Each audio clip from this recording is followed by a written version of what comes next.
नमस्कार, मी सीमा नरोडे। आज गोवंश हत्याबंदीमुळे शेतकऱ्यांवर काय काय अन्याय व्हायला लागले याच्याबद्दल आपण बोलणार आहोत। काल लातूर जिल्ह्यातील पाटोद्याच्या बाजारातून भीमराव सूर्यवंशी नावाचे शेतकरी बैलजोडी घेऊन रस्त्याने चालले होते।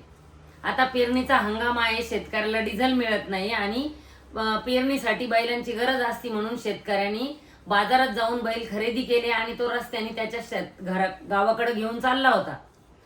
मध्ये त्याला अडवून स्वतःला गोरक्षक म्हणणाऱ्यांनी त्याला अडवलं, त्याला पोलीस स्टेशनला नेलं। तिथून पोलिसांना फोन करून पोलिसांनी त्या माणसाला पोलीस स्टेशनला नेऊन बसवलं, फिर्याद दाखल केली आणि त्याची बैलजोडी त्याच्याकडे खरेदीची पावती असताना, तो स्वतः शेतकरी असताना त्याला दिवसभर पोलीस स्टेशन समोर बसून ठेवलं आणि त्याचे बैल गोशाळेला नेऊन दिले।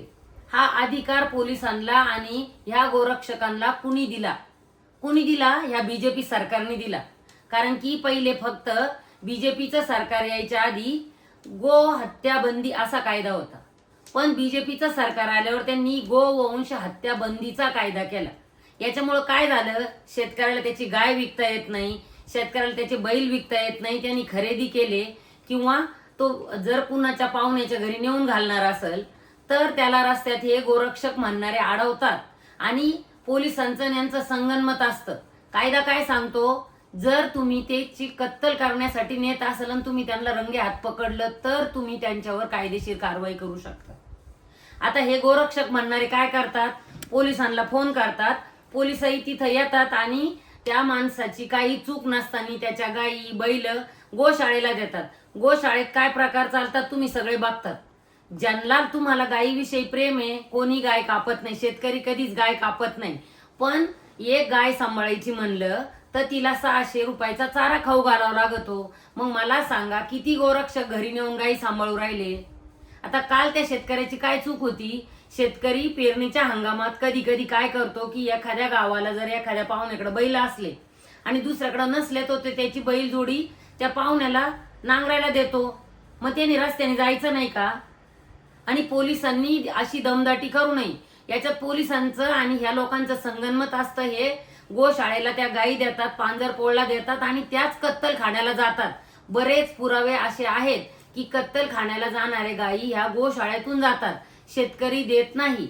बरं, ज्यांना लय वाटतं ना की ज्यांनी गोवंश हत्याबंदीचा कायदा केला त्यांनी 2-4 गायी सांभाळून बघाव्या, शेतकऱ्याची काय परिस्थिती आहे, शेतकऱ्याला खरंच गायी सांभाळणं परवडतं का? बरं, शेतकरी गायी घेऊन चाललाच नव्हता, शेतकरी बैल घेऊन चालला होता, पण तुमच्या गोवंश हत्याबंदीच्या कायद्यामुळे शेतकऱ्यांनी त्याचे बैल बाजारात नेणं, बाजारातून आणणं, पाहुण्याला देणं, नांगरणीला नेणं हे सुद्धा तुम्ही रस्त्याहून बी जाऊ देईना। बरं, आपण गायीला देव मानतो, गोवंश हत्याबंदीचा कायदा केला। तुमच्याकडे कुणाकडे जर हे पुस्तक असेल, हे लक्ष्मीबाई टिळकांचं स्मृतिचित्रे, हे त्यांचं आत्मचरित्र आहे आणि त्याच्यात त्यांनी श्रावणी सोमवारचा ब्राह्मण हा एक त्याच्यात चॅप्टर आहे।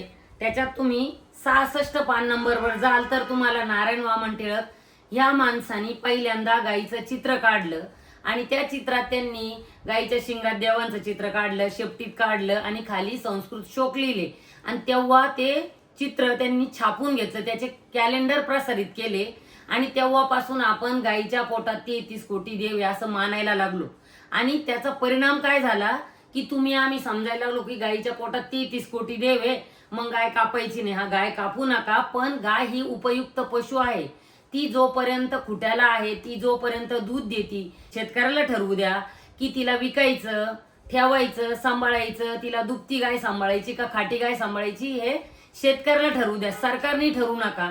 आणि जे जे सांगतात ना की गोवंश हत्याबंदीच्या कायद्यामुळे गायींचं प्रमाण कमी झालं, तुम्ही हा कायदा शेतकऱ्याच्या मुळाशी लावल्यामुळे शेतकरी त्या गायी सांभाळू शकत नाही। भाकड जनावर सुद्धा शेतकऱ्याला विकणं कठीण झालंय आणि ह्या कायद्याचा दुष्परिणाम असा झाला की शेतकरी आता गायीच विकत घेत नाही। कारण की गाय जर खाटी झाली, तिला झालेला बैल जर शेतकऱ्याला शेतात वापरायचा नसला तर तो विकायचा कुठं? आणि एक जनावर सांभाळायला जर 700 रुपये खर्च येत असेल तर मला असं वाटतं की ज्याला वाटतं की गाय हा उपयुक्त पशु नसून ती देव आहे, बैल पण देव आहे, तर त्यांनी त्यांच्या घरी गोठा बांधावं आणि शेतकरी संघटना त्यांना एक गाय भेट देईल।